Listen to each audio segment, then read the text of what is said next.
Hey guys, welcome back to Law of Sports. It's Tyler. So Notre Dame goes on the road into the Carrier Dome and pretty much dominates 16th ranked Syracuse. No reaction video to the UNLV game last week. With all due respect to UNLV, it's UNLV. I didn't feel like it warranted one. I didn't feel like the team played great, but they also dominated a team that they were supposed to dominate. So essentially a de facto bye week coming into this game. I'll be honest with you guys. Back in August when I did my preview video, I sat down and I looked at the schedule and I kept going over the schedule, and Syracuse was a game that stuck out to me. It was on the road. They're always tough to play up there. They've played LSU tough. They've beat Clemson. There's a lot of things that happen, weird things that happen in that dome. So this was a trap game. Originally, I had it down as one of our 2 or 3 losses. I can't remember when I originally looked at the schedule. But then after I thought about it, I was like, I just don't know that Notre Dame would lose this game to Syracuse. Now, it turns out Syracuse is a lot better team than what I had projected they would be. I think I figured they'd win 4 or 5 games, kind of looking at their schedule and just doing an off-the-cuff quick prediction in my mind on them. But they are drastically improved. They really outplayed Clemson last week in Death Valley. Really should have won that game. So for Notre Dame to go up there on the road and play as well as they did really made me pretty happy. I don't know what it is about this team when they go on the road.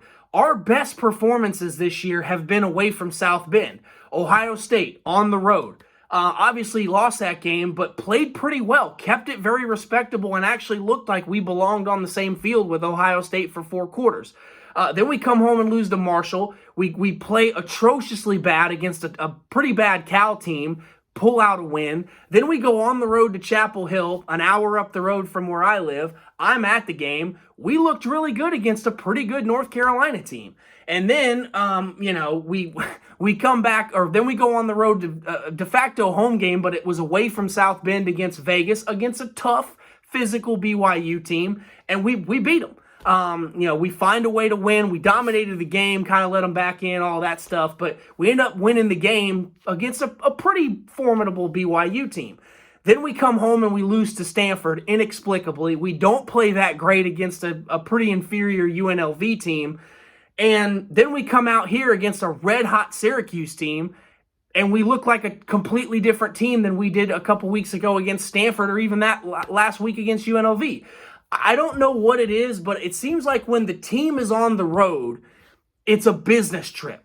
The mindset is different. Sometimes when you're at home, you get relaxed, you're sleeping in the hotel that you're always sleeping in, and then all of a sudden you come out, you go on the road, you got to get up a couple days before. You got to travel. You're staying in a different place. You're doing walkthroughs. You're not surrounded by everybody at home. And then when the game starts, it's a hostile crowd. Now, a lot of people would say, well, that makes not a lot of sense. I'd rather have 80,000 people supporting me than screaming against me. But there might be something to be said for it's easier to focus, because when you're at home and you make a bad pass and the fans are kind of, there's groaning and a lot of people discontent, it's a different feeling, and the pressure mounts when your own fans start to boo you.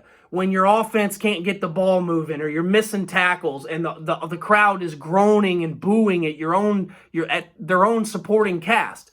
Whereas on the road, you're expecting it to be a hostile environment. So I think mentally there's something with this team, and it's a good quality to have in a rebuilding year.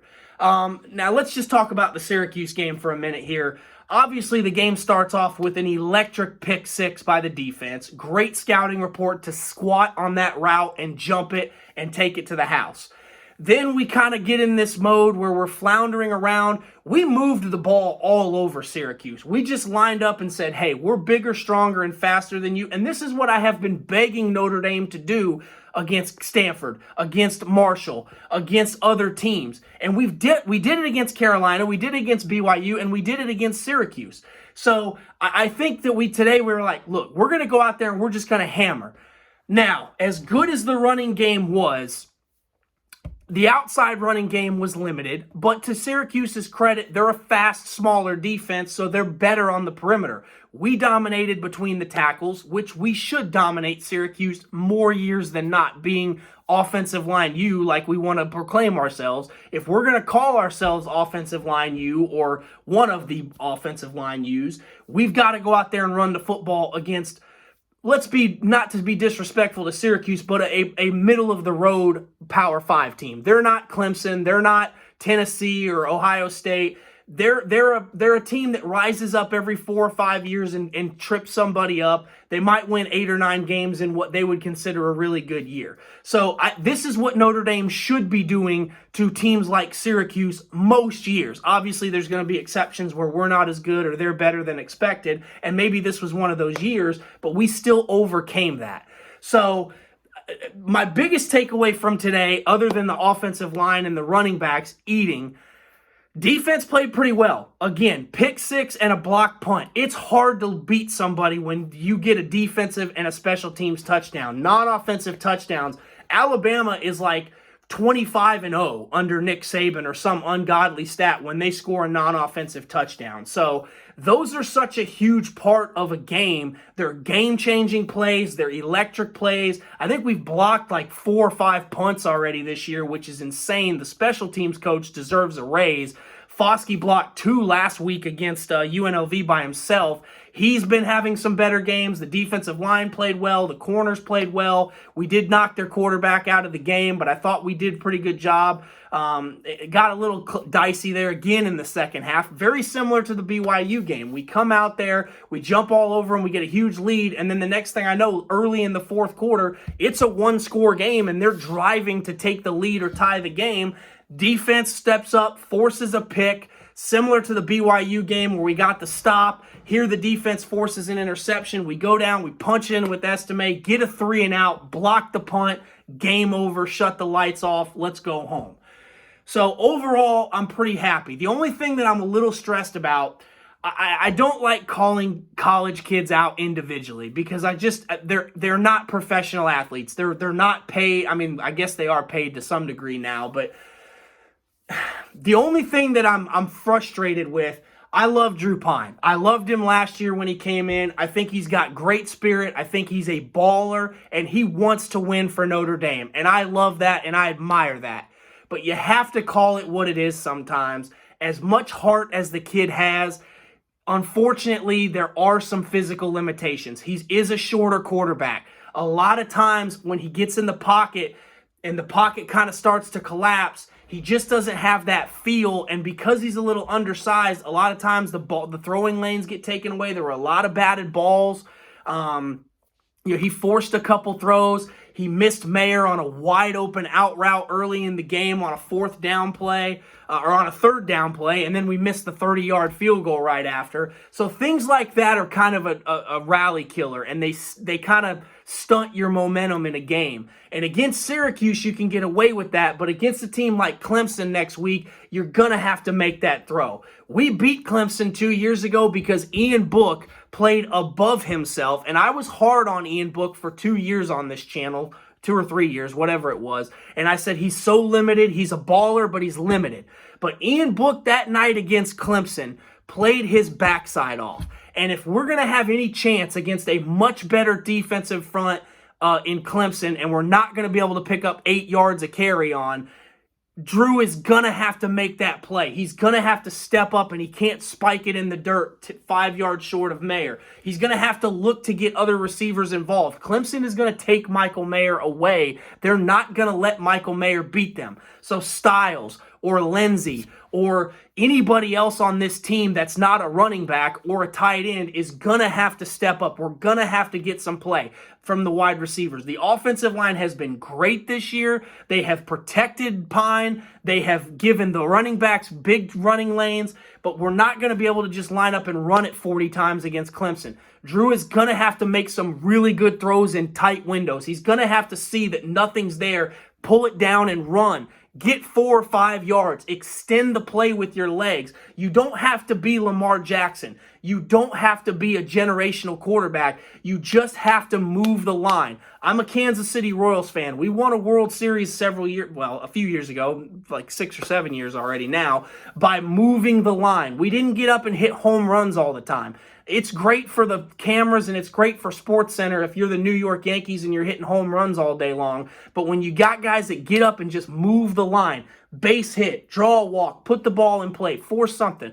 Not to get too into the baseball analogies, but that's what Notre Dame needs from Drew Pine on Saturday if they're going to play and compete with Clemson. He's going to have to just take what they give him, get 4 or 5 yards, just take the first down. He missed 2 or 3 plays today because he forced it downfield and a check down is wide open in the flat. I hope he picks up on those things in the film room. Tommy Rees has got to coach him up. This is on Tommy. He's got to call a right game. He's got to coach Drew up.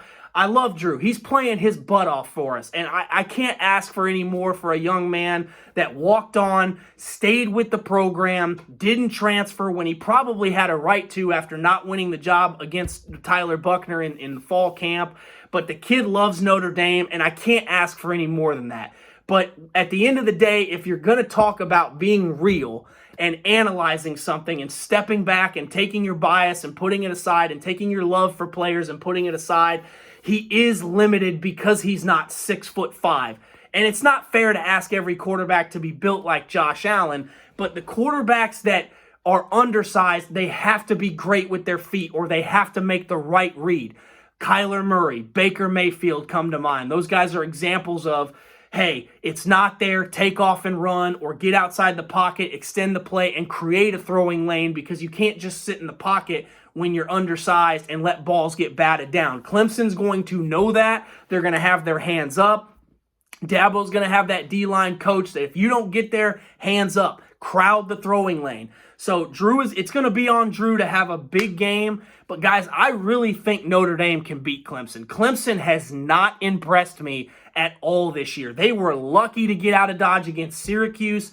They should have lost to somebody else this year. Played them really tough. Was it Boston College or Georgia Tech or something like that? I forget now, but Clemson, or maybe Florida State, Clemson has not impressed me. They are not as good at the skill positions. They are not as good on the offensive line as they have been under Watson and Trevor Lawrence. Obviously, quarterback play for them has been a big issue with DJ. He's the opposite of Drew Pine. He is built like the dream quarterback, but he is not making good. Since the Notre Dame and BC game a couple years ago, in 2020 when he came in for Lawrence, he has not lived up to the expectation that I'm sure Clemson fans would have liked him to, and they may even make a switch. They had a bye week this week in prep for this game. Be interesting to see if they start DJ or if they move to their backup. I can't think of his name for some reason off the top of my head, but listen, I'm excited. This is an opportunity. If Notre Dame beats Clemson, we have mostly salvaged an otherwise potential disastrous season. Now, obviously, the game I want to win the most remaining on the schedule, obviously I want to win all of them, but if I had to pick one, it would be USC, especially if it can ruin any chance they have at going to the college football playoff. But this is number 2 because Clemson is undefeated. They're still very much in control of their own destiny for a playoff spot, and they are beatable. And I think if they put on the same field with Tennessee or Ohio State or Bama or even Michigan, obviously Georgia, I think they would get boat raced. I'm not taking shots at Clemson. They've obviously earned their right at the top of the college football conversation. They've won 2 national championships. They've won multiple bowl and playoff games. We haven't. I understand that. All we did was beat the number 1 team 2 years ago when they didn't have their star quarterback.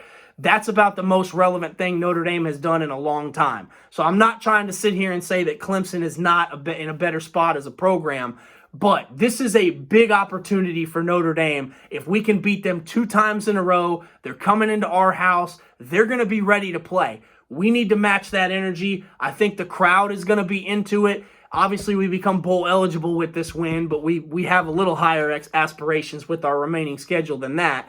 We got Clemson, we got Navy, BC, and USC. I would like to think we beat Navy and Boston College, but for some reason we play great against good teams and we play terrible against bad teams. So I can't say we should win those games, but I think 2-2 is reasonable. That would be a 7-5 finish, not what we had in mind. But given the fact that we lost to Marshall and Stanford, 7-5 doesn't sound all that bad in year one. If we can win one of the Clemson or USC games and finish 8-4, I would take that at this point. Obviously, the Clemson game is at home. The USC game is on the road. So I think both teams are beatable. And I think Notre Dame is good enough to beat both teams. But we have to go out there and execute. And I think Tommy Rees has done a good job of leaning on this run game, making things easier for Drew. Drew's done a good job for the most part of taking what's there, making plays, extending plays on third down. Like I said, I don't want to come on here and be hard on the kid. He's doing everything he can. Anybody can see that. Obviously he probably wishes he was a couple inches taller and built like Josh Allen or Ben Roethlisberger in his heyday. Who doesn't? But I'll give Drew credit, man. He's played his butt off. Estime and Diggs and Tyree have done a great job running the football, and they've gotten away from this hesitation and this dancing side to side. It's north-south running. I love it. It's a little old school. It's not as sexy as Tennessee's Hendon Hooker throwing 60-yard bombs down the sideline every other play. But hey, it's what's winning football games for Notre Dame. Let's play to our strengths, and let's lean on our run game and lean on our defense. Let's continue to build momentum. At this point, this season is about building momentum for next season. Stacking up these quality wins. These are some good wins that Marcus Freeman is getting. He's beaten a North Carolina team head coach, Mac Brown, who's won a national championship. They're 6-1. Now, they're playing right now against Pittsburgh. We'll see how that game goes.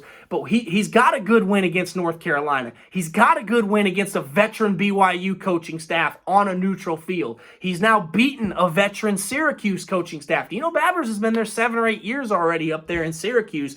This was a big game for them and their program trying to maintain a level of consistency. That's a good win for Marcus Freeman. He's got some good wins under his belt, and he played Oklahoma State tough in the bowl. He played Ohio State tough in the horseshoe. So building on this for year 2 is where we are. And we can't go back and change Marshall. We can't go back and change Stanford. All we can do is move forward as a team and hope that we build and look at next year and come into next year saying, hey, what's reasonable? Can we improve play where we need it? We get some young receivers in. We can boost our weapons. Maybe Tyler Buckner comes back and he's the guy next year. Maybe Drew makes some great strides and he can finish the season strong. We got some good recruits coming in. We'll see where we're at next year, but this is all about momentum, maintaining, growing. Marcus Freeman growing in his role as a head coach. I'd like the improvement. Things got shaky there in the second half. Him and his staff, to their credit, made some adjustments, got a pick, stopped the bleeding, made some plays, got a 3-and-out, blocked a punt. Those are coaching things. There were some penalties today, but for the most part, Notre Dame plays a pretty clean game. Not a lot of penalties, not a lot of mistakes.